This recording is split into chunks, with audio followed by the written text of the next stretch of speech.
ಬಾಯಿ ಕೈ ಕಾಲು ಏನು ಕೊಟ್ಟಾನಲ್ಲ ಪರಮಾತ್ಮ, ಇದಕ್ಕಿನ್ನ ದೊಡ್ಡ ಸಂಪತ್ತು ಯಾವ್ದದ? ಒಂದು ಕಣ್ಣು ಹೋದವ್ರು ನೋಡ್ರಿ, ಒಳ್ಳೆ ಅವ್ರಿಗೆ ಒಂದು ಕಣ್ಣು ಹಾಕಿಸ್ಬೇಕು. ಏನಾದ್ರೂ ಒಂದಿಷ್ಟು ಆಸ್ಪತ್ರೆ ಮೆಟ್ಟಿಲು ಹತ್ತಿ ಒಳ್ಳೆ ಮನೆಗೆ ಬರ್ಬೇಕಂದ್ರ ಎಷ್ಟು ಅನುಭವಿಸ್ತಾರ, ಎಷ್ಟು ದುಃಖ ಪಡ್ತಾರ. ಒಂದಿಷ್ಟು ಕೈ ಇಲ್ದವ್ರು ನೋಡ್ರಿ, ಒಂದಿಷ್ಟು ಕಾಲ್ ಇಲ್ದವ್ರು ನೋಡ್ರಿ. ಭಗವಂತ ನಮಗೆಲ್ಲ ಚೆನ್ನಾಗಿ ಕೊಟ್ಟಾನ ಅಂತ ಅಂದ್ರ ಯಾವ ಜನ್ಮದೊಳಗ ನಾವು ಪುಣ್ಯದ ಫಲ ಏನು? ಈ ಜನ್ಮಕ್ಕ ಅಷ್ಟು ಶ್ರೇಷ್ಠರಾಗಿ ಹುಟ್ಟುಕೊಂಡಿವಿ. ಈ ಮಾನವ ಜನ್ಮಕ್ಕ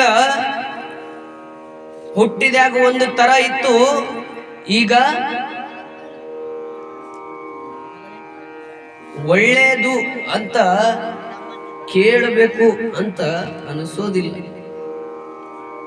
ಜಗತ್ತಿನೊಳಗ ಎಲ್ಲದು ಕೆಟ್ಟದ್ದು ಏನಾಗ್ಯದ, ಈಗ ಒಳ್ಳೆಯ ರೂಪವಾಗಿ ಪರಿವರ್ತನೆಗೊಂಡಾಗ.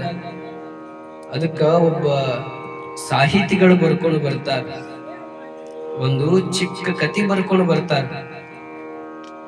ಏನು ಬರ್ಕೊಂಡು ಬರ್ತಾರಂದ್ರ, ಒಂದು ದಿವಸ ಸುಳ್ಳು ಮತ್ತು ಸತ್ಯ. ನೀವೇನು ಆಡ್ತಿರಲ್ಲ ಮಾತಿನೊಳಗ, ಸತ್ಯ ಒಂದು ಆಡ್ತೀವಿ, ಸುಳ್ಳು ಇನ್ನೊಂದು ಆಡ್ತೀವಿ. ಸುಳ್ಳು ಸತ್ಯ ಎರಡು ಗೆಳೆತನ, ಅವೆರಡಕ್ಕೂ ಏನಿತ್ತು? ಗೆಳೆತನ ಇತ್ತು. ಸಿದ್ಧಣ್ಣ ಎರಡು ಒಂದು ದಿವಸ ಏನು ಮಾಡಿದ್ವು ಅಂದ್ರ, ಒಂದಿಷ್ಟು ಕೆರೆ ಕಡೆಗೆ ಹೋಗಿ ಬರಂಬ ಅಂತ ಸುಳ್ಳು ಏನು ಮಾಡಿತು? ಸತ್ಯನ್ನ ಕರ್ಕೊಂಡು ಹೋಯ್ತು. ಯಾಕಡೆ? ಒಂದಿಷ್ಟು ಅಬ್ಬಿಗೇರಿ ಕೆರೆ ಏನೈತಲ್ಲ ಬಾಳ ಚಂದ ಐತಿ, ಬಾಯಿ ಒಂದಿಷ್ಟು ಹೋಗಿ ಬರೋಣ ಅಂತ ಏನ್ ಮಾಡಿತು? ಸುಳ್ಳು ಸತ್ಯನ್ನ ಕೈ ಹಿಡಿದು ಕರ್ಕೊಂಡು ಹೋಯ್ತು. ಸತ್ಯ ಏನೈತಲ್ಲ ಬಹಳ ಶ್ರೇಷ್ಠವಂತ. ಸುಳ್ಳು ನನ್ನ ಗೆಳೆಯ, ಅವ ನನಗ ಹಾನಿ ಮಾಡೋದಿಲ್ಲ ಅಂತ ನಂಬಿಕೆ ಇಟ್ಕೊಂಡು ಏನು ಮಾಡ್ತು? ಸತ್ಯ ಅಂದ್ರ ಒಂದಿಷ್ಟು ತನ್ನ ಕೈಯನ್ನ ಸುಳ್ಳಿನ ಕೈಯೊಳಗ ಕೊಟ್ಟು ಕೆರಿಯತ್ತ ಸಾಗಿದ್ರು. ಸಾಗಿದಾಗ ಏನಾಯ್ತು? ಹೋಗಿ ಕೆರಿ ದಂಡಿ ಒಳಗ ನಿಂತ್ಕೊಳ್ತಾರ. ನಿಂತ್ಕೊಂಡಾಗ ಸುಳ್ಳಂತದ, ಕೇಳ್ರಿ ಬಾಳ ಮಜಾ. ಸುಳ್ಳು ಹೇಳ್ತದ, ನೀರು ಎಷ್ಟು ಚಂದದ, ಎಷ್ಟು ಸುಂದರವಾಗಿ ಹರಿಯಾಕತ್ತಾವ ನೀರು, ಒಂದಿಷ್ಟು ಇಳಿಯೋನೇನು ನೀರಿಗೆ ಅಂತದಂತ. ಸುಳ್ಳು ಅನ್ನೋದ ತಡ ನೀರಿನ ಒಂದು ಅಲೆಯನ್ನ ನೋಡಿರ್ತಕ್ಕಂಥ ಸತ್ಯಕ್ಕೆ ಏನ್ ಅನಿಸ್ತದಂದ್ರ, ಒಂದಿಷ್ಟು ನೀರಿಗೆ ಇಳಿಯೋನು, ಒಂದಿಷ್ಟು ನೀರಿಗೆ ಇಳಿಯೋನು ಅಂತ ಸತ್ಯಾಗ ಅನಿಸ್ತದ. ಈಗ ನೀವು ಹೋಗಿರ್ತಿರಲ್ಲ ಬಾವಿ, ಕೆರಿ, ಹೊಳಿ ಹೋದಾಗ ಏನ್ ಅನಿಸ್ತೈತೆ? ನೀರಾಗಿ ಇಳಿಬೇಕು ಅನಿಸ್ತೈತೆ, ಆಟ ಆಡ್ಬೇಕು ಅನಿಸ್ತೈತಿಲ್ಲ. ಹಂಗ ಇಬ್ಬರಿಗೂ ಅನಿಸಿದಾಗ ಏನ್ ಮಾಡಿದ್ರು? ತಮ್ಮ ಬಟ್ಟೆಗಳನ್ನ ಕಳಿಚಿಟ್ಟು ನೀರಿಗಿಳಿತಾರೆ. ನೀರಿಗಿಳಿದಾಗ ಏನಾಗ್ತದ? ಸುಳ್ಳು ಬಹಳ ಬುದ್ಧಿವಂತ. ಏನು ಮಾಡ್ತು? ಸತ್ಯನ ನೋಡಿದ್ರೆ ಇಬ್ಬರಿಗೂ ಈಜು ಬರ್ತಿತ್ತು. ಸುಳ್ಳಿಗೂ ಈಜು ಬರ್ತದ, ಸತ್ಯಕ್ಕೂ ಈಜು ಬರ್ತೈತಿ. ಬಾ ಇನ್ನೂ ಹೋಗೋಣ ಬಾ ಅಂತ ಸುಳ್ಳು ಏನು ಮಾಡ್ತು? ಕರ್ಕೊಂಡು ಹೋಯ್ತು ನೀರಿನ ಮಧ್ಯಕ್ಕ. ಕರ್ಕೊಂಡು ಹೋಗಿ ಏನು ಮಾಡ್ತು? ಸುಳ್ಳು ಬಹು ಬೇಗನೆ ದಂಡಿಗೆ ಬಂದು ಸತ್ಯ ಏನು ಧರಿಸಿತ್ತಲ್ಲ ಬಟ್ಟಿ, ಸತ್ಯ ಬಟ್ಟೆಯನ್ನ ಏನು ಧರಿಸಿತ್ತು, ಸತ್ಯ ಏನು ಬಟ್ಟೆಯಲ್ಲಿ ಇಟ್ಟಿತ್ತಲ್ಲ ಆ ಬಟ್ಟೆಯನ್ನ ಧರಿಸಿಕೊಂಡು ಒಂದಿಷ್ಟು ಊರೊಳಗೆ ಬಂದು ಬಿಡುತ್ತೆ. ನೋಡ್ರಿ, ಸತ್ಯನು ದಂಡಿಗೆ ಬಂತು. ಈಗೇನ್ ಮಾಡ್ಬೇಕ್ರಿ? ಸತ್ಯ ಸುಳ್ಳಿನ ಬಟ್ಟೆ ಹಾಕೊಂತು. ನೋಡ್ರಿ, ಸತ್ಯ ದಂಡಿಗೆ ಬಂದು ಸುಳ್ಳಿನ ಬಟ್ಟಿ ಯಾವಾಗ ಹಾಕೊಳ್ತು, ಅದು ಊರಕ್ಕೆ ಬಂತು. ಏನಾಯ್ತು? ಜನರ ಕಣ್ಣಿಗೆ ಸುಳ್ಳು ಸತ್ಯ ಆಗಿ ಕಾಣ್ತು, ಸತ್ಯ ಇದ್ದಿದ್ದು ಸುಳ್ಳಾಗಿ ಕಾಣಕ್ಕೆ ಪ್ರಾರಂಭ ಆಯಿತು. ಈ ಜಗತ್ತಿನೊಳಗ ಸಂತರು, ಮಹಾಂತರು, ದಾರ್ಶನಿಕರು,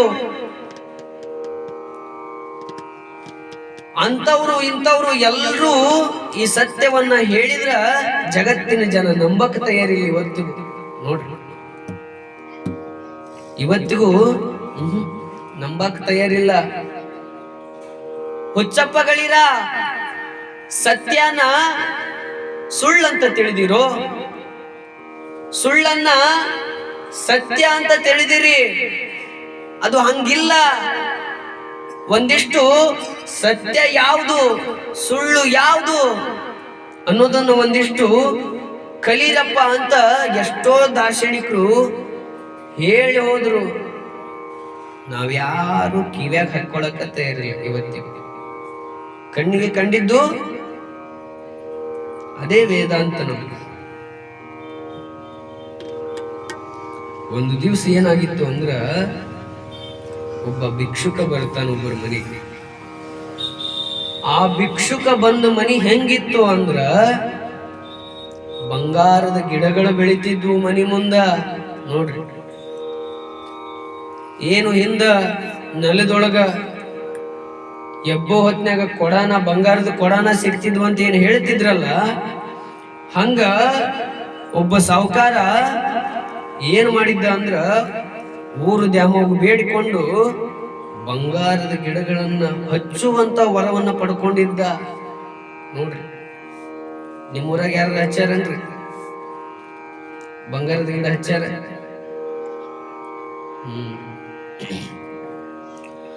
ಅಂತವ್ರ ಮನೆಗೆ ಒಬ್ಬ ಭಿಕ್ಷುಕ ಬರ್ತಾನ.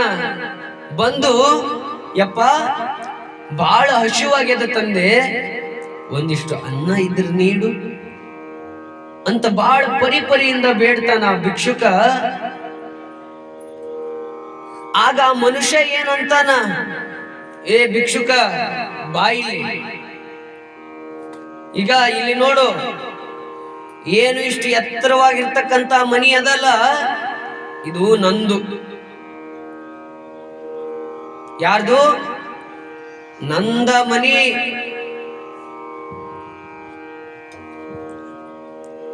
ಮತ್ತಿದ್ರ ಮುಂದೆಲ್ಲ ನೋಡಿ ಒಂದಿಷ್ಟು ಸಸಿಗಳು, ಗಿಡಗಳು ಹಚ್ಚಿನಿ, ಅವು ಯಾರು? ನಂದು.